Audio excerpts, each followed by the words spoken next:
What's going on YouTube? I'm Andrew Crawford, the HC Legend, your boy, the GOAT, not the GOAT, but I look like a GOAT, close enough, am I right? I think I'm right, and today on the channel, I will be giving you my Elimination Chamber review and results, star ratings, all that good jazz. I'll be talking about how this sets up Mania, how it lines up some stories, and like what matches are now official, what matches I think will happen. You know, it was a 4-match show, so I can go a little more in-depth into the matches, which I'm actually looking forward to. But with that being said, let's go. We got the night started with the Women's Elimination Chamber match. I woke up at 5 a.m. to watch this pay-per-view, and I was not disappointed with the match that started the show. The Women's Elimination Chamber match featured Becky Lynch, Bianca Belair, Liv Morgan, Raquel Rodriguez, Naomi, and Tiffany Stratton. First thing I want to talk about this match, Tiffy time, like Tiffany Stratton's little thing where she's like, it's Tiffy time. That's real, bro. When she got eliminated, people were booing. And, like, I know that's not a huge deal. Oh, people booed a WWE booking decision. It's huge because Tiffany Stratton literally got to the main roster in January. And people already know who she is, what she is, how good she is. And to see that on that stage of a 52,000 seat stadium, that's insane. Next, Naomi got eliminated first. It did kind of suck because I love Naomi, and she is one of my favorite women's wrestlers. But here's the thing, she's 12 years into her WWE career. The couple years she took off in 2021 because of, Vince McMahon. Not anything to do with his allegations, but because he was a terrible booker at the end of his tenure with the company. You know, but I guess she's at the point where she needs to start putting over the younger women talent, and that's cool, but she's also still at that point in her career where she's a viable women's main eventer.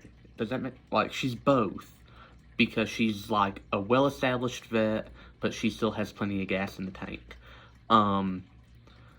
It did suck seeing her get eliminated first, but I mean, I'm sure they'll do something else with her.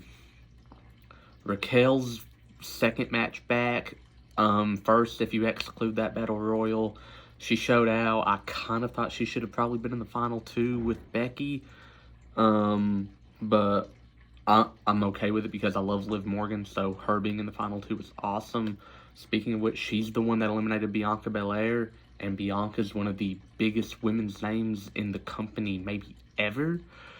So for her to have eliminated Bianca kind of shows, like, you know, she was gone for a while, but now that she's back, we're showing we still got faith in Liv to be a main staple of this women's division moving forward. And lastly, Becky Lynch won, which was the correct booking decision. Literally for the past year, me and my friend Kobe have talked about it. I've talked about it to Cody, to my friend Cody. I've talked about it to any fellow wrestling fan, anyone that even remotely knows what I'm talking about. How WWE have tried to, for like the whole year Rhea's been champion, or going on a year, to keep them apart so they can build up for Mania. So Becky winning was obviously the right call. It was the call that was going to get made.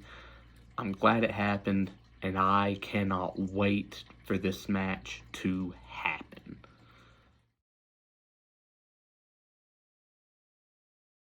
Women's Chamber, I give 4 stars. Next, we had the tag team title match of Pete Dunne and Tyler Bate, the New Catch Republic, versus Finn Balor and Damian Priest of the Judgment Day. The Judgment Day being the biggest stable in the WWE at the moment, given the Bloodline's slight decline in popularity, if you will.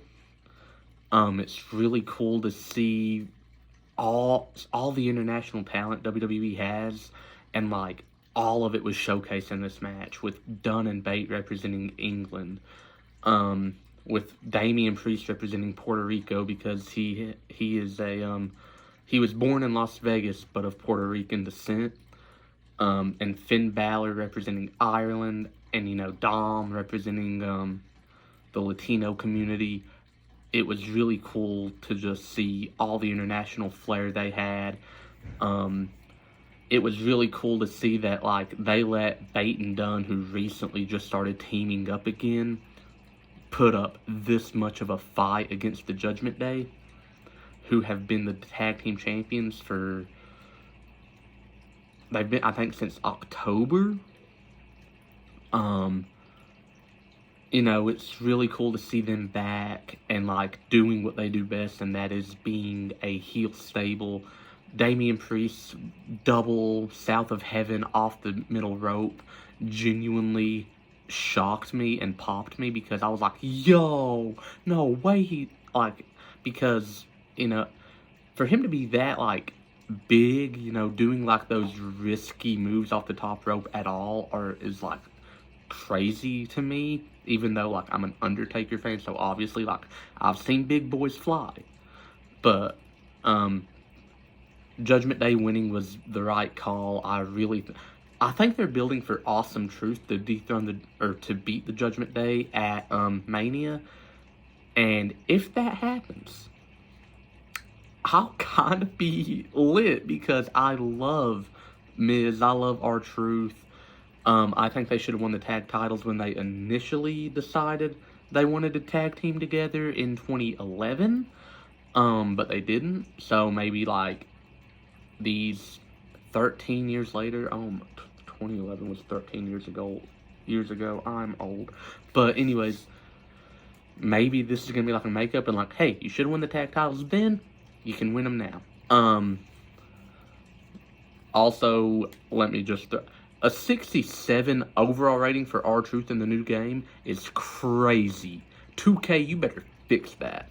Anyways, I give the match like a solid 4 stars. Also, Pete Butch at a 75. Fix that now. Pete Dunne is at least an 83. My rant about 2K ratings is over for now.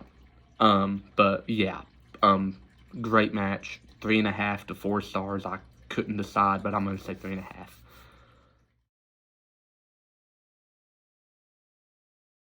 Next, we had the Grayson Waller effect with Cody and Seth. Seth made the announcement he is just a few days away from being cleared off of his partially torn MCL and meniscus. Thank God. I was actually kind of stressed he wouldn't get cleared by Mania. But he has been. So, Seth and Drew are about to cook at Mania. Spoiler alert for my men's review. Cody challenged The Rock to a one-on-one match, but Seth said when you face the Bloodline, it's never one-on-one.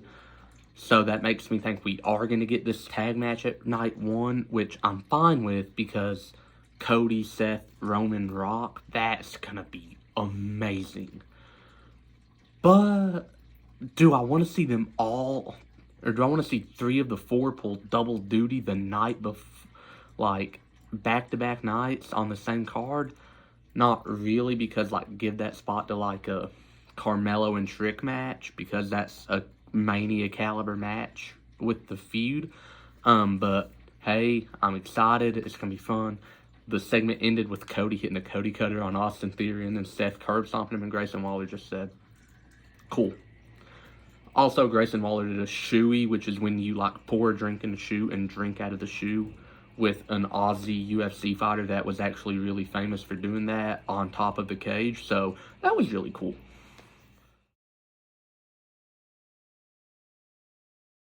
The men's elimination chamber match, let me just say, 6 men showed up to this match and 6 men showed out in this match. Kevin Owens, LA Knight, Logan Paul, Randy Orton, Bobby Lashley, and the inevitable winner, Drew McIntyre, all killed it. Logan Paul once again showed he is bred for this business. I don't know what it is, but Logan Paul has every quality to be a WWE champion. And if he would drop everything that's not WWE and Prime, because Prime tastes too good, please don't ever stop making that, he could be Cena, Roman levels of good and great and accolades. That's how good Logan is. In the ring, on the mic, he plays the heel to perfection. He can play a face. Like, Logan Paul showed out. His crossbody off the pod genuinely terrified me. LA Knight showed up, and, you know, he started the match. He started off hot. It looked like he might actually win.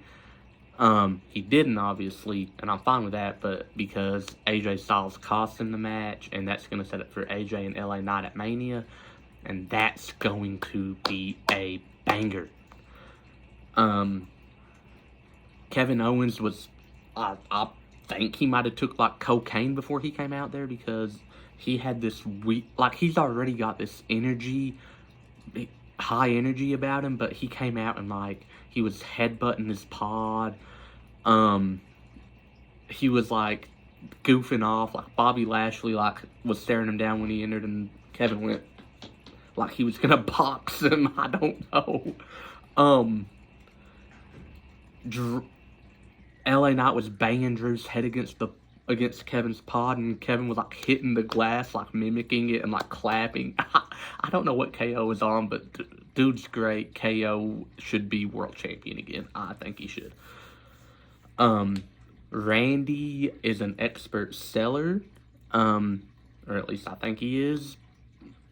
If he actually re-aggravated his back injury in the chamber, my thoughts and prayers go out to him, because I read the story where he said he was about to cry like a baby whenever he was told he might have to retire.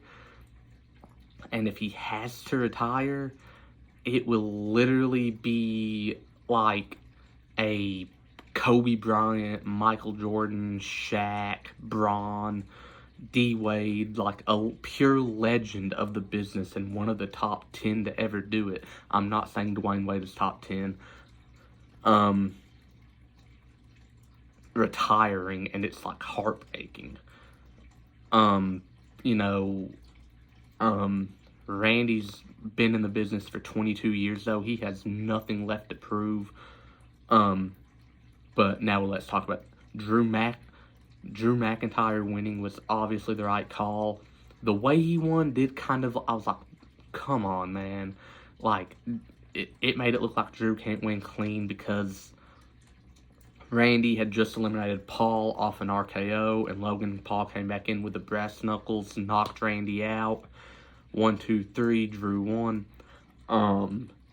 That makes me believe, though, we're going to get Randy and Logan Paul at Mania, which, cool.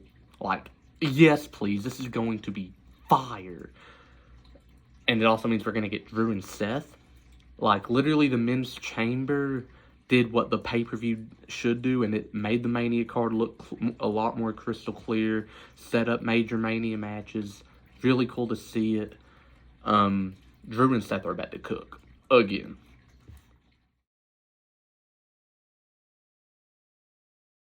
Next, we had the main event, which pitted Rhea Ripley against Nia Jax.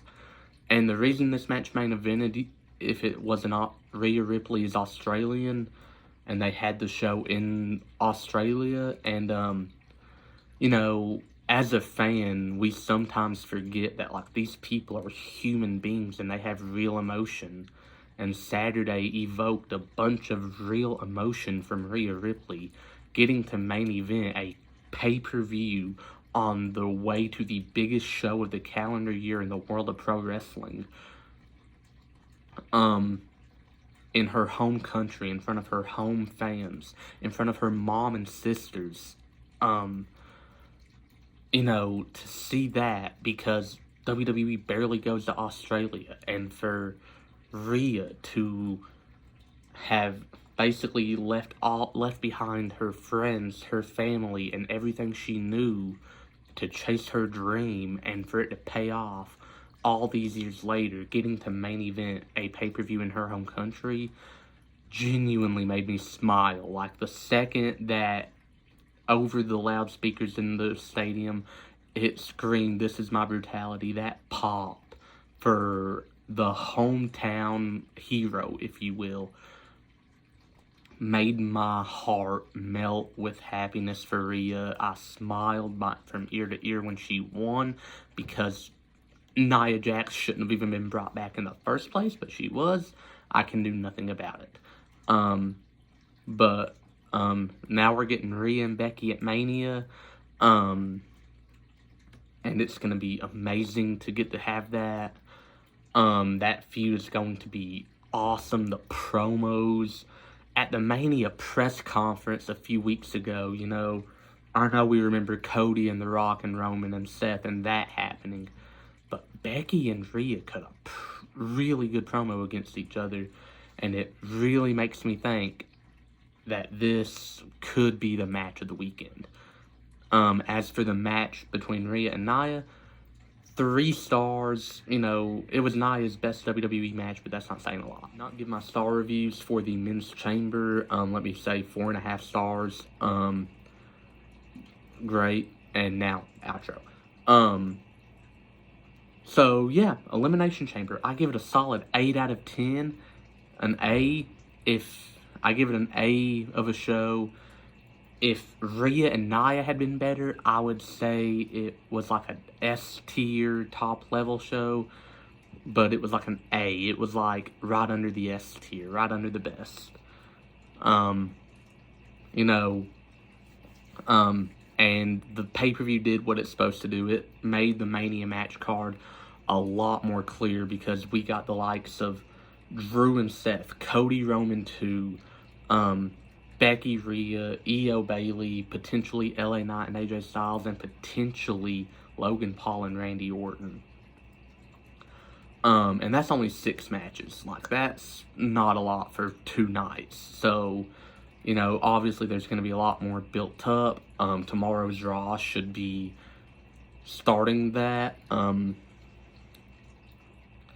Maybe we start to get the build for Jimmy versus Jay, a women's tag title feud, something. Actually, no, I don't want a women's tag title feud. We don't even need the titles to exist in the first place. But it was a really strong show from top to bottom. Again, Nia, Rhea, Nia's best WWE match. I will say that, but that's not saying a lot, because it's Nia. She's not had that many good matches.